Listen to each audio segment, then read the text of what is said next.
میں بار بار نظام الدین سے یہ بات ساتھیوں سے بھی مجمع سے بھی عرض کر رہا کہ ہمارے گشتوں کا مقصد مسجد میں لانا ہے.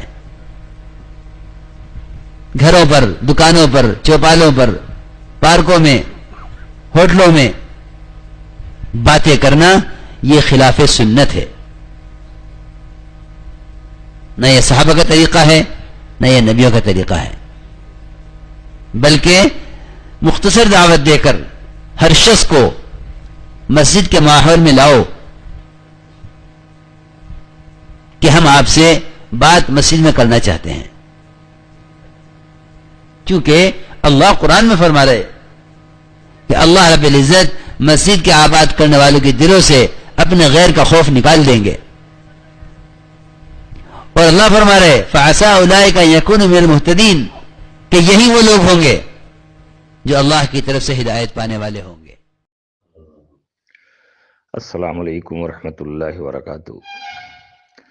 نبی کریم صلی اللہ علیہ وسلم مکہ کے اندر ان کے بازاروں میں، میلوں میں، گھروں میں جا کر دین کی بات کرتے تھے اور دین کی دعوت دیتے تھے. کیونکہ خانہ کعبہ کے اندر تو آپ جا نہیں سکتے تھے، تو نبی کریم صلی اللہ علیہ وسلم کے محنت کا میدان ان کا گھر تھا. ان کے گھروں پہ جا کے دین کی بات کرتے تھے، بازاروں میں، میلوں میں جا کے دین کی بات کرتے تھے. جب نبی کریم صلی اللہ علیہ وسلم مدینہ آئے، یہ ملفوظات میں مولانا محمد الیاس صاحب نے لکھا ہے، ملفوظ نمبر 16. تو جب مسلمانوں کی تعداد زیادہ ہو گئی تو آپ نے جب ایک جماعت مستقل یہ بن گئی کہ ان کے گھروں پہ جا کے دین کی بات کریں، تو آپ مسجد نبوی میں بیٹھ گئے. جو لوگ اور دین کی بات سیکھنا چاہتے تھے وہ آپ سے سیکھتے تھے، لیکن گھروں پہ جانے کی جو جماعت مستقل بن گئی تب آپ وہاں پر بیٹھے ہیں. اور مکہ میں سارے لوگ جانتے ہیں کہ نبی کریم صلی اللہ علیہ وسلم میلوں میں، گھروں میں ایک ایک گھر پر 200 مرتبہ، 100 مرتبہ گئے. لوگ بیان کرتے ہیں کہ آپ گئے، اور لوگ اتنا خراب جواب دیتے تھے کہ دوبارہ نہیں آئیں گے، تو آپ پھر بھی آپ ان کے گھروں پہ جاتے تھے. علماء نے لکھا ہے مسجد میں جو اذان ہوتی ہے وہ دعوت ہے. تو یہ دعوت مسجد جو اذان ہے وہ مسجد کے باہری حصے میں دیا جائے، اندری حصے میں دینا مکروہ ہے. یعنی دعوت کا میدان باہر ہے. اب سنیے مولانا، یہ تو دین محمدی میں ہے کہ ان کے گھروں پہ جا کے دین کی بات کی جائے، مکمل کی جائے. سعد کاندھلوی صاحب کہتے ہیں گھروں سے باہر دعوت دینا خلاف سنت اور صحابہ کا طریقے کے خلاف ہے. اب سنیے، میں نے بتایا کہ نبی کریم صلی اللہ علیہ وسلم کی دعوت کا میدان کیا تھا، یہ تو دین محمدی ہے. مولانا سعد صاحب کی آڈیو میں بھیج رہا ہوں کہ گھروں میں، بازاروں میں، پارکوں میں جا کر دین کی بات کرنا خلاف سنت اور صحابہ کے طریقے کے خلاف ہے.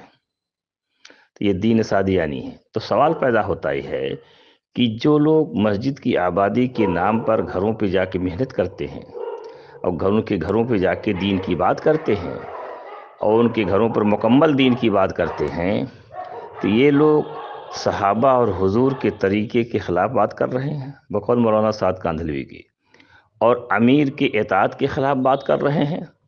تو کیا مولانا سعد کاندھلوی کے لوگ جو مسجد کی آبادی کے لیے گھروں پہ جا کے بیٹھ کے دین کی بات کرتے ہیں، یہ سارے کے سارے لوگ جہنم میں جائیں گے؟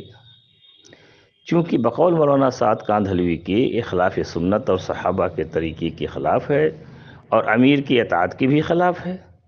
تو جو اللہ کے خلاف سنت اور صحابہ کے طریقے کے خلاف ہو، امیر کی اطاعت کے خلاف ہو، اس کا ٹھکانہ کہاں ہوگا؟ تو کیا سعد کاندھلوی کے لوگ جو مسجد کی آبادی کے نام پر گھروں پہ جا کے بات کرتے ہیں، گشت پہ جاتے ہیں اور گھروں اور ان کے وہاں پر دین کی بات کرتے ہیں، گشتوں میں یہ بتاتے ہیں جو مسجد میں آ جائے تو ٹھیک ہے، اگر مسجد میں نہیں آتا ہے تو وہیں پر مکمل بات کر لی جائے، تو کیا ایسے لوگوں کا ٹھکانہ جہنم ہے؟ کیا سعد کاندھلوی کی جو جماعت ہے بقول مولانا سعد کاندھلوی کے ان کی اطاعت نہیں کر رہی ہے اور وہ جہنم میں جائے گی؟ سوچو اور سمجھو. کیا یہ دارالعلوم دیوبند نے کہا ہے کہ اہل سنت والجماعت سے ہٹ کے ایک الگ جماعت بنا رہے ہیں؟ اکابر کے مسلک و مشرق سے ہٹ کے ایک نئی جماعت بنا رہے ہیں؟ کیا وہ جماعت بن گئی ہے؟ میں ان کی آڈیو بھیج دے رہا ہوں، آپ لوگ خود سوچو اور سمجھو۔ دعوت کا میدان تو گھر کے باہر ہے اور تعلیم کا میدان مسجد کے اندر ہے۔ اس لیے فقہا نے لکھا ہے اذان دعوت ہے، اس لیے مسجد میں اذان کرنا مکروہ ہے۔ نبی کریم صلی اللہ علیہ وسلم مکہ میں مستقل ان کے گھروں پر، ان کے بازاروں میں، ان کے میلوں میں جا کے دین کی بات کرتے تھے، تو سات کاندھوی کہتے ہیں خلاف سنت ہے۔ یہ سات کاندھوی کی جو سنت ہے اس کے خلاف ہے یا کسی اور چیز کے خلاف ہے؟ کیا گمراہوں کی جماعت نہیں بن گئی ہے؟ تو ایسی جماعت سے دور رہنا چاہیے کہ نہیں جو قرآن حدیث کی صریح خلاف ورزی کر رہے ہیں۔ آپ لوگ سوچو اور سمجھو، پھر ایسی جماعت کے ساتھ جڑنا چاہیے کہ نہیں۔ فقط والسلام۔